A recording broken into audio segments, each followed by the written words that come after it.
Hi there. Welcome to this live session on Insight Timer on What is Love? I'm Steve Walker, a life coach and meditation teacher here on Insight Timer. So thanks for joining today and Happy New Year to everybody.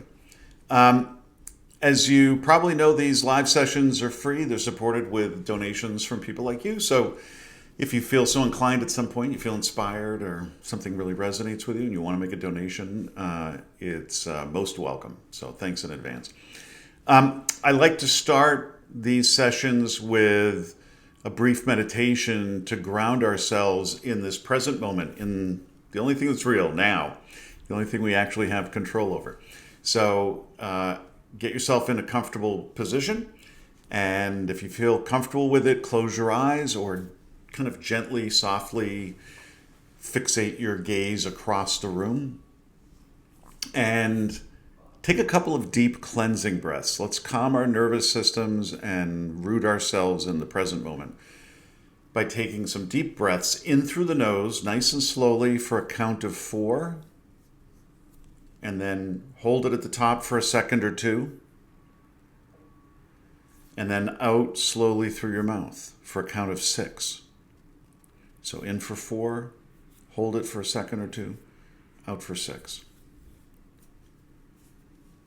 And just keep that rhythm going for a few deep breaths. You should feel your body starting to relax, right? Settle into the rhythm of expansion and contraction with your breathing.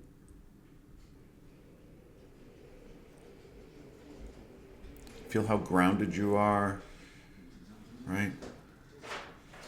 Your feet.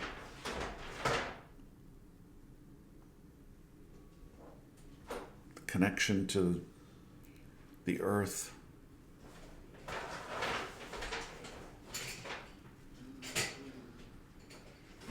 Connection to the universe. Connected to this moment.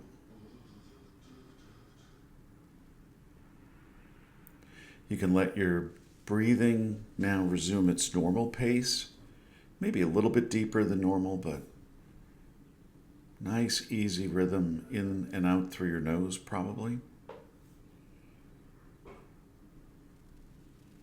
Remember, thoughts are going to intrude. That's okay.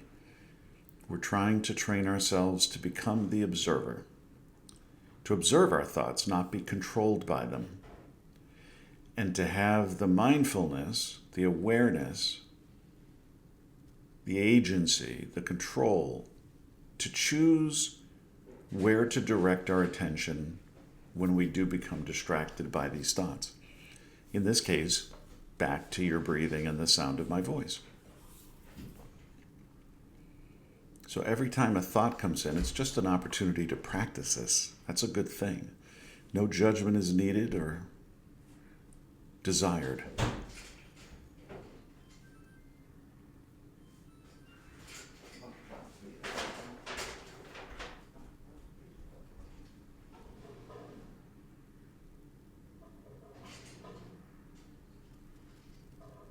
And when you feel ready, you can open your eyes and come back. So welcome. And again, Happy New Year. And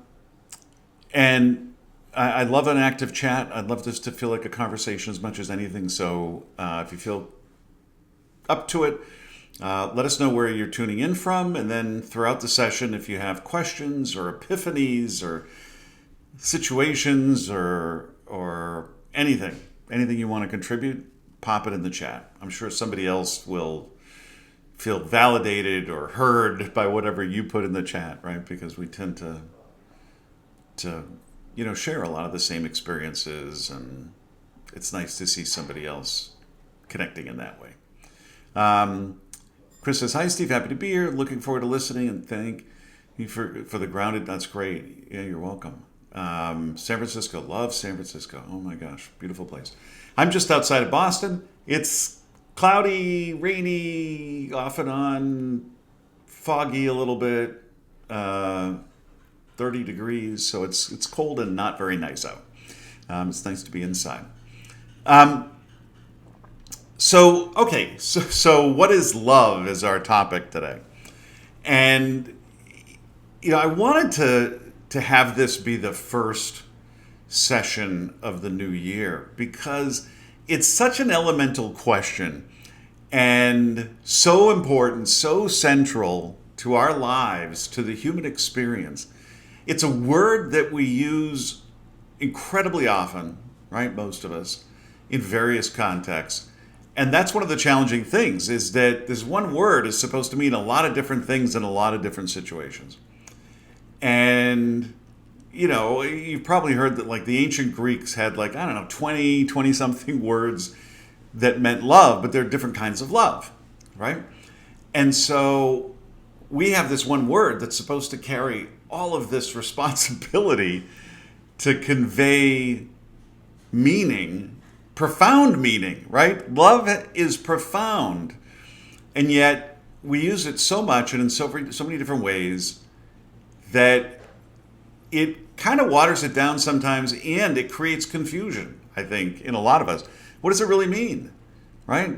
If you think about what people are looking for in life, and a lot of people will say, love, I want love in my life. Well, what does that mean? What are you actually looking for?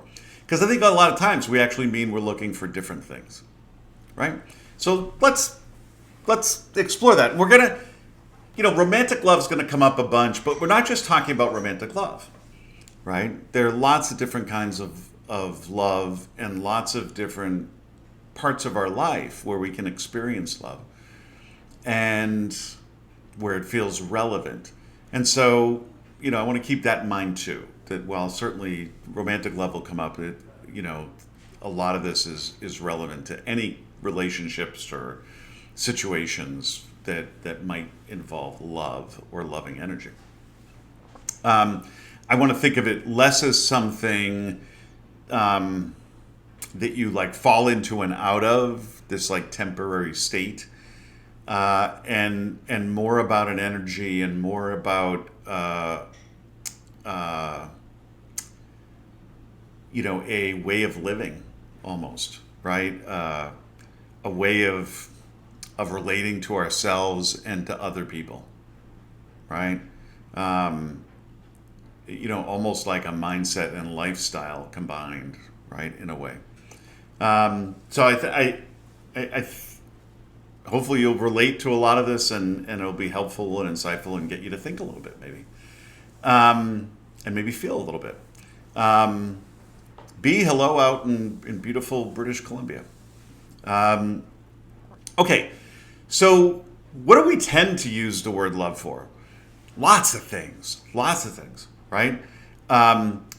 Attraction, right? Sometimes just physical attraction can feel really intense and we think that's love or it feels like love, right? Love at first sight. Sometimes we realize after the fact may have been just a really intense physical attraction or chemistry, which is different, right, than just physical attraction. Because chemistry requires, almost like an energy connection, right? And maybe a chemical one too, with hormones and pheromones and all that. And again, you can have great chemistry with somebody. It doesn't mean you're going to be with them the rest of your life, or it doesn't mean they're going to be a lifelong friend, right? Because we, not just romantically, but sometimes friendships are like that. I've had a couple of friends in my life where, like, I knew on a gut level from the very beginning that this person was going to be my best friend. And it turned out to be true, right? So what was going on there? Like a frequency connection, right? And so sometimes we have these intense connections with people right off the bat. And we think or we feel like it's love, right? So we call that love. Attachment, right? Which is not really love, right? It's attachment. It's becoming attached to somebody or attached to the outcome of a relationship or a situation, right? We become attached to that result that we want, right? And that can feel intense. So if you have an anxious attachment style, a lot of times that means really early on, you're love bombing the other person, right? You're convincing yourself, or it feels to you like you are falling in love. You may or may not be, but your fear of abandonment, maybe, right, of rejection, causes you to kind of lay it on thick. You're constantly looking for reassurance and validation that the other person likes or loves you, right? But that's a need from insecurity and fear rather than love, right? But it feels so intense. Sometimes the intensity of these emotions and these connections or these desires or needs we interpret as love, but often it's not, right? I hope that makes sense. Approval. Like a lot of us, particularly if you had a situation where one or both of your parents kind of withheld approval from you or withheld love from you, you end up looking for approval from people in your life, and that approval feels like love, right? That feels like the validation you were missing from, again, one or both of your parents growing up. And so we're hoping that fills that void. And so sometimes we seek approval, we seek validation from other people. And when they give it to us, it feels like love. Because that's what was missing in that core relationship, right, when we were growing up. Obligation.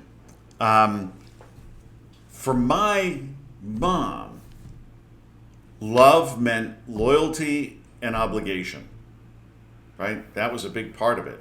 And if you weren't completely loyal, if I didn't agree with her all the time and support her all the time and her decisions all the time, then I was disloyal. And therefore, that was calling into question my love, right? Family stands by you all the time, no matter what you do, no matter what you say, right? So it was really like, oh my God. And I would be like, clearly what's going on here is wrong, right? But I was a kid, right? So some of us are trained to think that obligation is equivalent to love, and love is equivalent to obligation. Care. Sometimes care for other people feels like, or is interpreted as, or called love.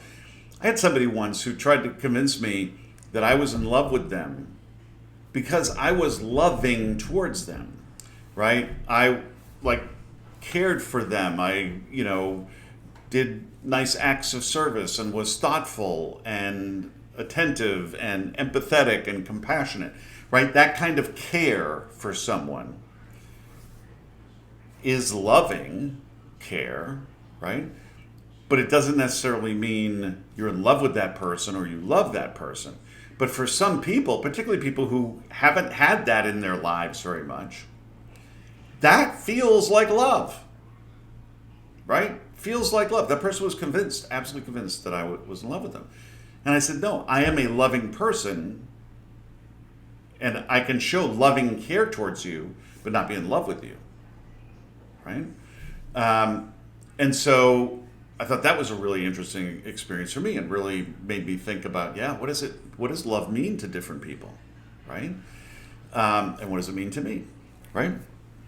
So we've got all these different,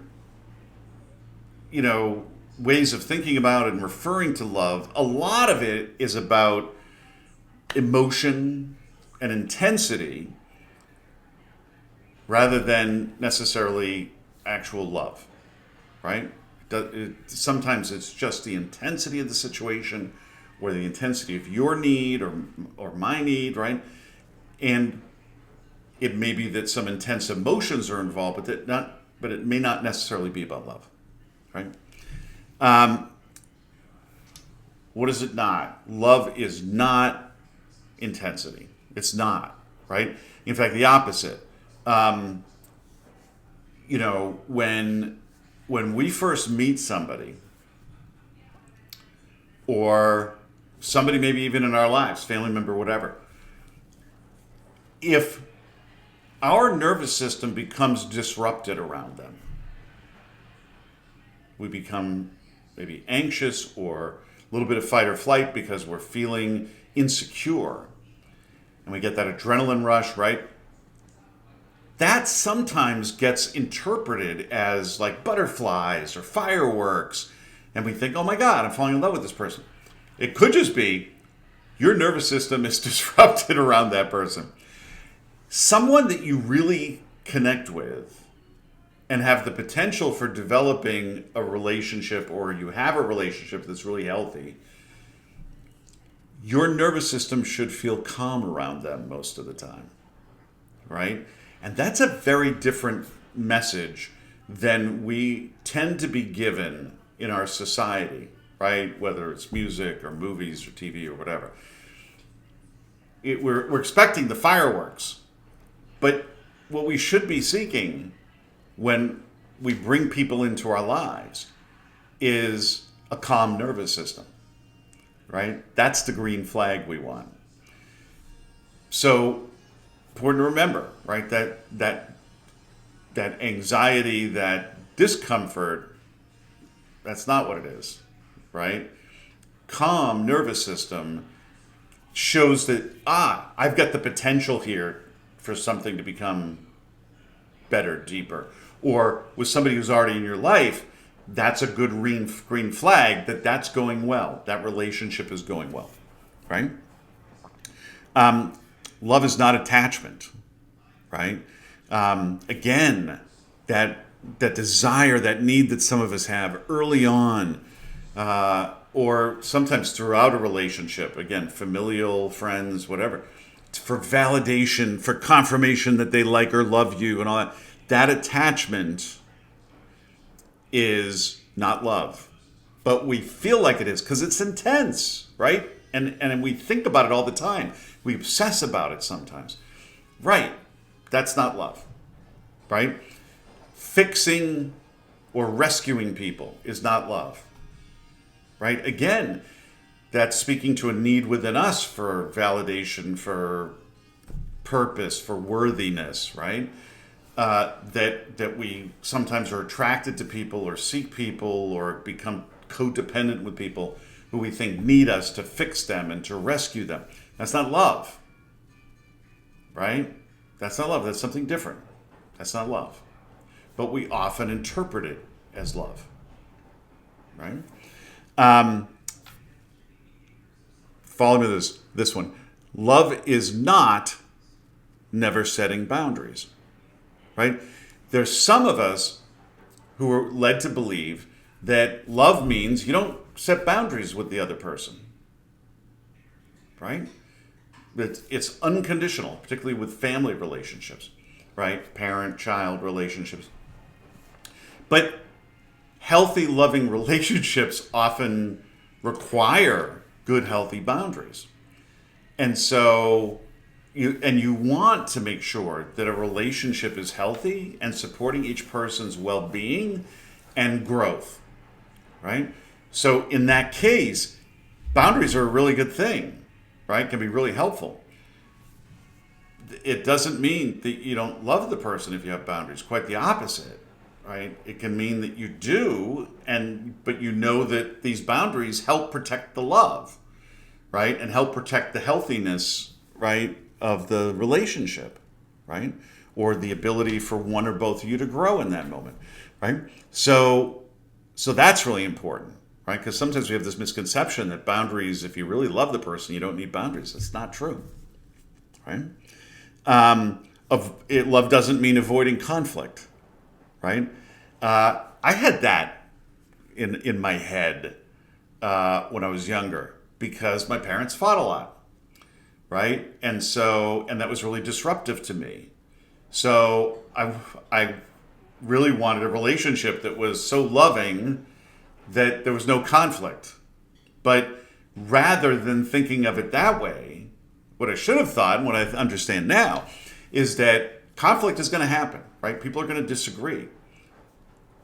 Do you turn the conflict into an argument where you get angry and you try to win and make the other person lose? And where there's name calling and bringing up past injustices and all that kind of stuff? Or do you treat it as a problem that you solve together?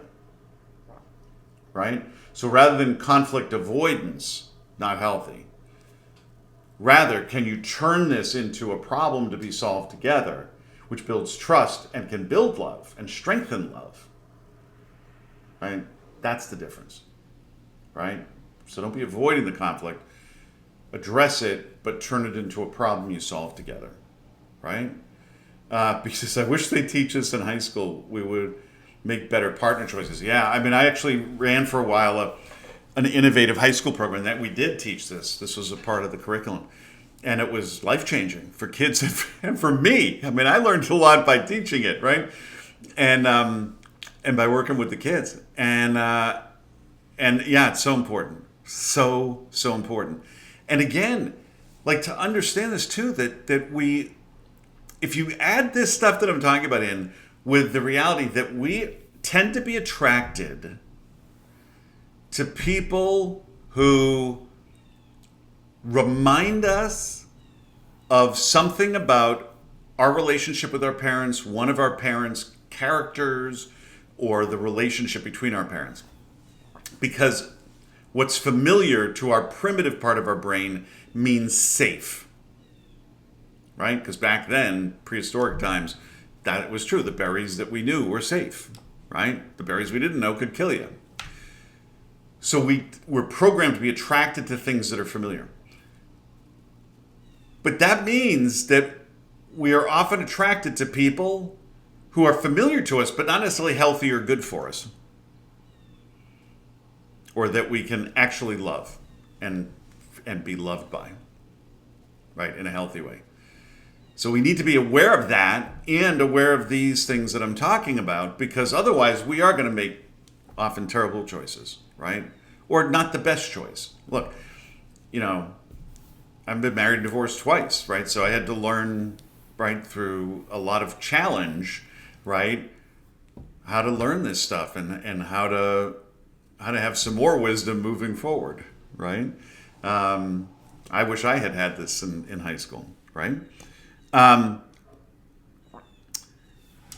Let's think about, so if we know a little bit of what love isn't, then what do we think love is, right? And I'm gonna come at it a couple of different ways, right? I think there are a couple of different ways of thinking about it. One is, for me, love is a form of energy. It's a loving energy.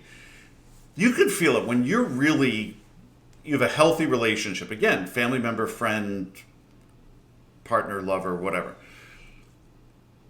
That's really healthy, right? And you feel secure in it, and they feel secure in it. And there's an energy that you feel. I feel it here. I think a lot of us feel it here, right? That's probably part of why we talk about the heart being the place where we feel love. It's because it's centered in our chest, right? And that loving energy is not dependent on a particular person or situation. What? Yeah. I got turned on to this concept when I read something from Ram Dass years ago. I'd gotten to the point in writing a mission statement every year with my students that my mission statement kept getting shorter and shorter. And finally, I kind of had the epiphany. It was a little bit cliche that, the Beatles were right. All you need is love, right? So that was it. All you need is love. And then I read something by Ram Dass that was, no, the point isn't to love or to be loved, which is the way I had thought about it, right? This transactional relationship that's dependent on someone else. You could have someone to love, right? And someone's got to love you back, hopefully. Rather, the point is to be love. To be loving energy. And immediately that resonated with me. I was like, that's it. That's the point. You're always surrounded by love if you're loving energy. And other people are going to be attracted to that loving energy, because who doesn't want to be around loving energy, right? So if you can be mindful and aware when you're feeling that loving energy, and then try to generate that and create that in yourself, when you're alone, when you're just by yourself, when you're meditating, when you first wake up in the morning, when you go to bed at night, just to radiate it, right? And sometimes people have an easier time creating that when they're practicing gratitude, because gratitude is very close to that loving energy, right? That it's just this deep level of love that you're putting out into the world and throughout your entire being, right? And that way, love is secure because it's not dependent on anyone else and their validation or their approval or their loyalty, right? Or their reciprocity. Love is something that you can hold within you and radiate out to the world, right? And how powerful is that? To be love. So that became a mantra, right? To be love, to be loving energy. I wanted the kids in the program that I was running, I wanted the people in my life to feel that loving energy all the time when they're around me. And so that became my purpose. Still is, right? To be love. So that's one way of thinking of love, is that it's not this transaction thing. And it's not something filling some void in you. Love is love. It's an energy that you can generate and create and foster, right? And as a result, like, bathe your nervous system in it and other people's as well. It's really incredible. It's powerful, right? The other way to think about love is through my favorite word, integrity. Love is about kind of a deep alignment with your core values and beliefs and who you really are and want to be, right? That authentic version of yourself. That allows you to love and care for yourself, right? Because everything's in alignment, right? Who you are in the different aspects of your life is in alignment with your core values and beliefs and your vision for who you're trying to become. That alignment is going to unlock for you the self-love that you maybe were lacking or was limited in the past or episodic, right? Kind of off and on. But now, if you can really bring yourself into alignment, do that deep work. This is what I do with my life coaching clients, right? It's amazing work. It's hard work, but it's awesome work. To really get yourself into alignment with who you are and who you want to be and these core values and beliefs, right? And work on your limiting beliefs, right? Shift those paradigms and mindsets. Then self-love becomes unlocked. And by then being able to have the courage to put your authentic self out in the world and engage with other people authentically, that creates the possibility for genuine, powerful connection with other people and their authentic selves. No one's wearing masks or playing roles. And that connection, that authentic connection between two people who are showing up as their true selves, that is love. And you can experience that with friends, with relatives, with, again, romantic partners, you name it, right? So love is an energy that we can generate, right? And put out to the world. And it is this powerful, authentic connection with ourselves and with other people who are showing up as their authentic selves. And that's going to involve lots of beautiful things, right? Because we're going to be acting with integrity, right? Because that's an essential element of this. So we're going to show up and be empathetic and compassionate and loving and forgiving and patient. All those beautiful, loving qualities, right? Because that's what loving energy requires. It requires you to care deeply and be aligned with your core values, right? And it requires that authenticity, and that authentic connection requires like clarity, accuracy, honesty as a part of that, right? I would say this when I was teaching U.S. history. And this is controversial now, but I believe this to my bones. If you really love the country, then you love all of it. Like the mistakes, the tragedies, the horrible things that we've done, right? The problems that we've had and that we still have. Because you believe in the core values and you believe in this common desire to create a more perfect union. So real love, real patriotism requires an honest accounting of our current state of affairs and our past, just as it does with each of us. I can't truly love myself if I deny some of myself and my past, if I deny some of my weaknesses, right? That's not loving me. That's loving some fictional character that I've created. But it's not loving me, right? If I choose to ignore the things about you that irritate me or bother me or the screw-ups that you've had, I'm not loving you. I'm loving some pretend character, right? Like in a screenplay, right? We need clarity. We need honesty about ourselves and each other if we're going to experience real love. If we're going to have genuine connection, genuine concern, deep, deep connection, right? That's a requirement. That's a requirement. B says, that is what people, thank you. Violet 108 says, I love that. I end my journaling with, love is who I am. Yeah. Amen. Right on the money. And again, this way of thinking about love, romantic partnerships, family, friends, community, the world, humanity, you name it, right?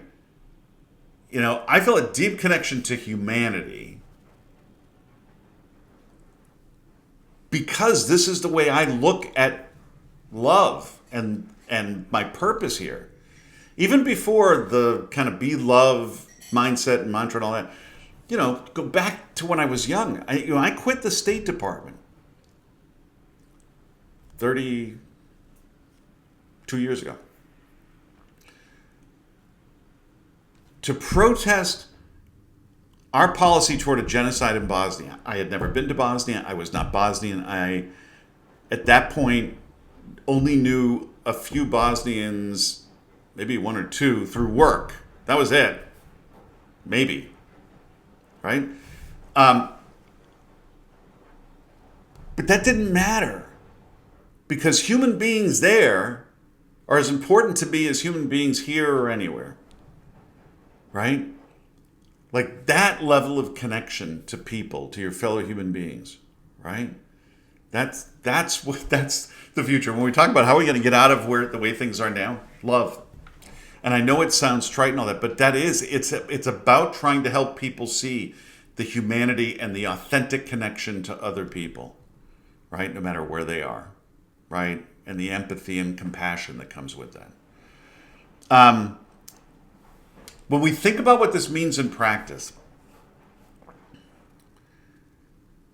and this is something I think that I struggled with when I was younger, and I think a lot of people do. Feelings come and go, right? They ebb and flow. Love is almost deeper than that. I mean, is it an emotion or a feeling? Sure, in a way, right? But again, it's an energy, and it is also a choice. It is a practice, right? To be loving towards yourself, to be loving towards other people, to be loving towards your partner, even when you and your partner are going through a tough time, or you're having a rough relationship with your parent or your kid, right?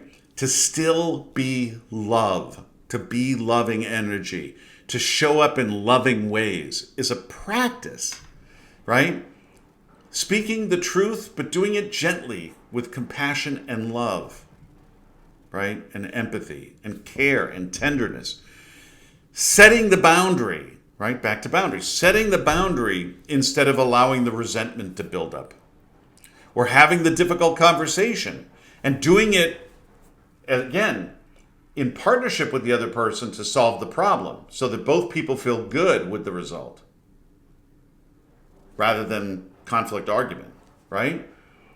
Like, and rather than avoiding the conflict and again, letting the resentment build up, right? That's what love looks like in practice, right? So again, you may not be feeling the love a lot for that other person right now. You may be pissed off with them. But to choose to show up and have the difficult conversation and doing it in a way that makes both of you feel safe and supported to figure out a solution together, that's love. That's love, right? And that's what sustains and builds relationships. It makes deposits in your emotional bank account, right? Instead of defensiveness or judgment toward yourself or other people, be curious. Curiosity, right, is part of love. It's part of being loving. You want to understand the other person. You want to understand yourself better. So don't judge, right? Look for more depth, more understanding. Be curious, right?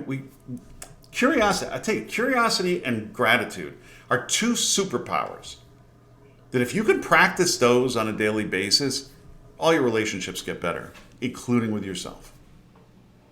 Including with yourself, right? Right? It's, love shouldn't feel like something that you're desperately trying to prove or looking for the other person to prove to you.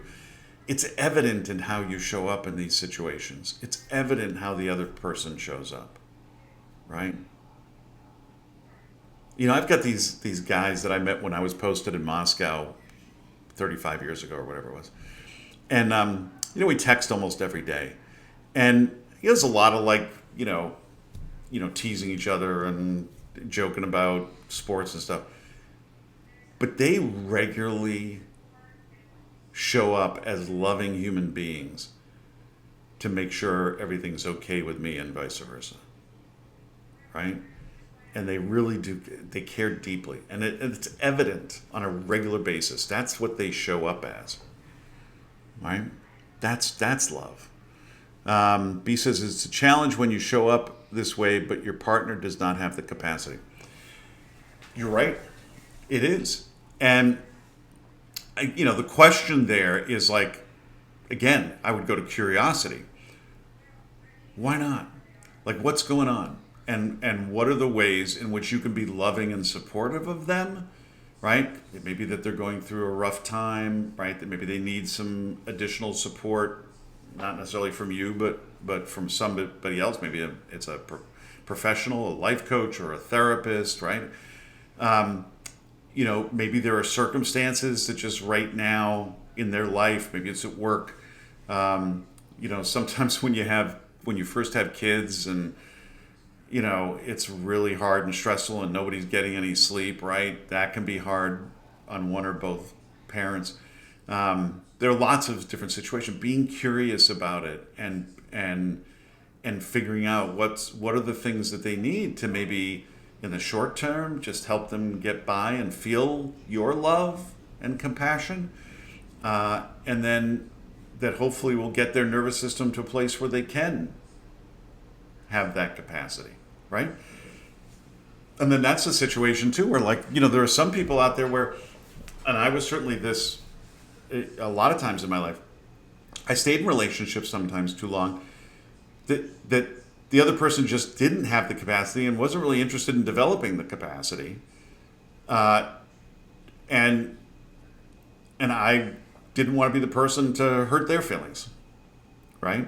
And also didn't want to, feel abandoned. Even if I was the person breaking up, I would then be alone, and that would still sometimes trigger my abandonment stuff. So, that's a tough situation too that sometimes we find ourselves in. Hopefully not in your situation, but I think the curiosity part, right, is at least in the beginning what is it that, that's getting in the way there of that capacity? And is it a short-term thing? And are there things you can do to be of help to that? A lot of times it is someone's nervous system is disrupted, or there are patterns that they have from childhood that or past relationships that are getting in the way and blocking the capacity, but they actually have the capacity, right? There are people who go through struggles with addiction and then they get help and they get sober and they are incredibly beautiful, loving human beings, right? But if you knew them when they were not sober, you wouldn't have thought that, right? So sending you a lot of love and a lot of strength dealing with that. That's not easy, right? Let's talk a little bit about self-love, right? I've alluded to it a couple of times, but it's really important. It's foundational, right? Difficult, maybe impossible, in some ways to love other people in a really healthy way, sustainable way, without anxious or avoidant attachment styles getting in the way. If you don't love yourself, because you're not going to get that hole filled by somebody else. You're just not, right? So, and you will often attract people who are going to be unhealthy for you if you're putting out an unhealthy, needy energy, right? So it's really important, I think, to practice self-love in a really important way. We're not talking about indulgence. And this is where like self-love and self-care, they get used a lot, and a lot of times it's about indulgence, right? And just pampering yourself, right? I'm practicing good self-love or self-care. I'm going to the spa today. And look, a good spa day can feel really good. And sometimes that's what you need. But self-love isn't really about indulgence, right? It's not about constant confidence, right? Just pumping yourself up all the time, falsely, some of the time, right? This false sense of confidence all the time. Because I said earlier, it requires an honest understanding of yourself to really love yourself, right? Warts and all. And not be judgmental and not be filled with guilt and shame, but love and compassion for yourself, right? And a deep appreciation for your strengths and weaknesses, and a commitment to grow and make the strengths stronger and the weaknesses maybe become strengths over time. That's love, right? A commitment to your growth, right? Which requires an understanding of where you need to grow. Same thing, with other people in your life. Bell Hooks, I talk about this book fairly often. All About Love. It's a great book. Highly recommend it. She talks about love being a deep commitment to the other person's spiritual growth. I love that. Love that. I think in general, love is about a deep commitment to the other person's growth, or in the case of self-love, to your own growth. And that again requires you to see yourself or the other person honestly, objectively, but without judgment. Right? That's huge, right? It's about respect. It's about honesty. It's about care. And care, not just self-care in terms of the pampering, but care in terms of being compassionate, being understanding, being forgiving towards yourself and other people, right? Taking care of your core needs, making sure your sleep is handled well, right? That you're getting enough sleep, that your sleep schedule is consistent night after night, even on the weekends, that you put into your body things that are good for it and try to avoid the things that aren't, right? That you develop good practices like meditation, right? That are going to be healthy for you and sustain your growth and your love, right? That's what self-care is. That's what love is for yourself, right? And not being afraid and not being embarrassed or feeling like it's selfish to take care of yourself. If you're not going to take care of yourself, who is? Right? Who is? But a lot of us, myself included, grew up, with messages about, you got to sacrifice for everybody else and don't take care of yourself, right? Your needs are secondary, if at all, right? And that's a shame. We have to take care of ourselves, right? Only we can know what we need and be able to listen to our body and listen to our mind and listen to our gut and respond accordingly, right? With self-care and with self-love and compassion. That's huge. It's huge, right? Treat yourself well. It's not about pampering or it's not about pandering. It's about treating yourself with the love and care and compassion that you hopefully treat other people with as well. Chris says, the ability to cross this threshold into generative adulthood is such a gift to ourselves and the world and our relationships. Yeah, isn't it? Isn't it? Truly. And we need more of this. This needs to be spread, right? That's part of why I'm on here, is to try and create a community and spread this message of real, authentic love and connection with ourselves and with each other, right? It's beautiful. And to be able to teach our kids this, right? Right? Not to fall into the trap of having our lives dictated to by fear, and to think that our fear and anxiety somehow creates this sense of love when it's not, but it's actually codependency or trying to fill some need in ourselves from a lack of self-love and self-worthiness, right? Got to be very vigilant about that, right? And aware that fear, can distort love, right? That's where it starts to turn into control, right? Because it's really about the fear. It's not about the love, right? But it feels like love, or we tell ourselves it's love, whether we're the one doing it or the other person's doing it to us. If it's not, that's fear, right? That is now manifesting itself as control. I think it's also really important to be wary about expectations. I talked about expectations a few weeks ago on here. I think expectations become rules that we need to follow. They're often imposed by other people, past or present, and then it's like distorting love into a contract. I don't think that's what love is. And so I think that's another thing to kind of be aware of. Again, think about values. And that's why I think, they say opposites attract, but I do think you need to have common core values with the other person. Because that's what you're going to rely on for the foundation of your love and your relationship, right? Is the values.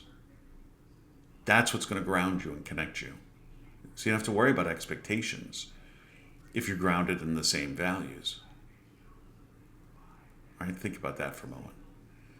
And the same thing, or similarly, I think, when you're feeling fear or the other person's feeling afraid or there's some kind of limitation going on, like we were talking about earlier, maybe a partner or a person in your family or your life who doesn't have the capacity right now to be loving in the way that you want or need them to be.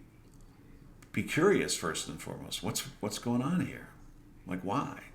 And let me try to understand rather than judge or react out of fear myself, right?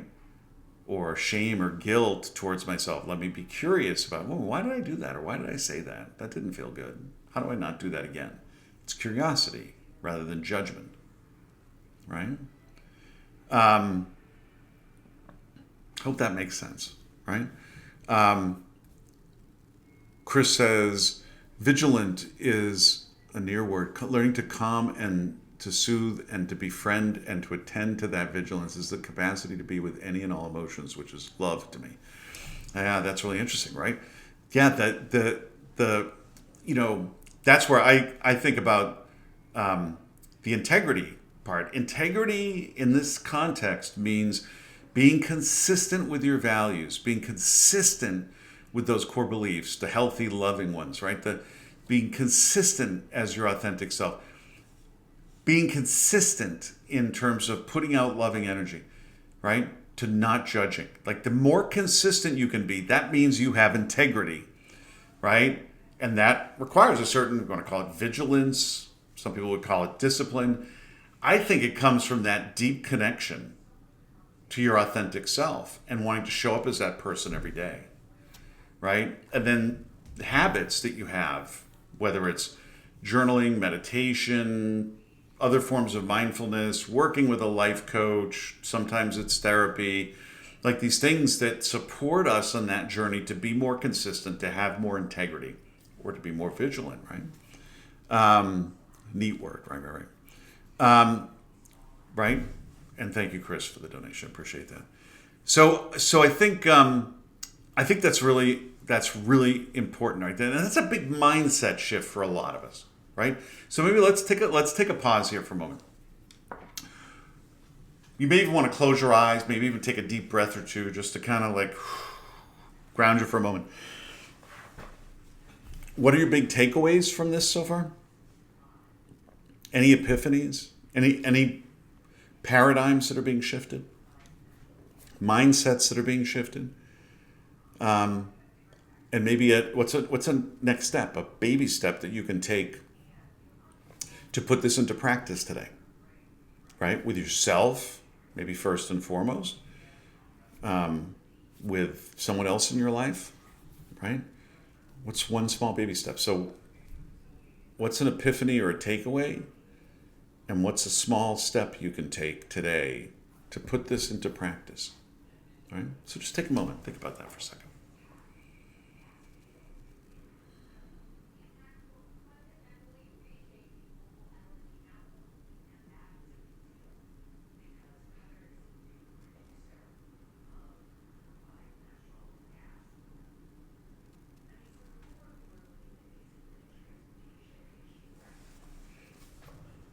When you feel ready, if you'd like to share something that came up for you in the chat, that would be great. It may inspire somebody else or validate how someone else is feeling or what they're thinking. I hope this was helpful. If anybody has any questions or things that still feel a little unclear, pop that in the chat as well. And as they come up, I'll try to address them. In the meantime, while people are kind of gathering their thoughts and maybe sharing in the chat. Again, if anybody wants to support this live content, it's free, but it's supported with donations from people like you. So if you feel like making a donation, it's deeply appreciated. So thank you in advance for that. And I hope you're following me. If not, I hope you will now. And there's more information about me and the work that I do if you want to continue that conversation. And there's a group that I have here on living with integrity and joy. I hope you'll consider joining that. It's free, and trying to just build up a community of people who are trying to live with more integrity and more joy and more authenticity and more love in their lives, right? So I hope you'll start following me if you're not already. And then I've got a mini course that gives you a little flavor of the work that I do as a life coach. And I'll kind of take you through that process a little bit. And people seem to be enjoying it, so I hope you do that. And you can pose questions, and we can have a dialogue back and forth in the mini course. So I hope you give that a shot. And then I have meditations up here. I hope you'll check out the meditations. And let me know, do a rating and review, and let me know what you'd like more of and what you'd like less of. Because I'm here to try and support you all in this journey, right? So I certainly hope you'll check out those meditations. And then my next session here will be same time, a week from now, next Wednesday, at noon Eastern, on protecting your energy. We talk about loving energy and our energy in general. We're all energy, right? We're all connected through our energy. And yet oftentimes it's really hard to protect that energy. And we let it get grabbed up and dissipated and used in ways that maybe aren't the best for us and for those around us. So next week we'll explore how to do better at protecting our energy going into the new year, right? But thank you. I hope this was helpful. Thank you to people who are in the chat. Really appreciate that. I always love to have it feel more like a conversation. And I hope you follow me and become a part of the community here on Insight Timer, Living with Integrity and Joy. And I certainly hope I'll see you next week. So, sending you all much love and gratitude, right? Because they are deeply connected.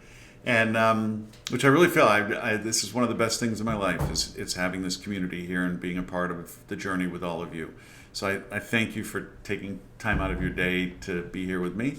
And I hope you have a wonderful rest of your day with lots of love and lots of joy and laughter. And look forward to seeing you soon.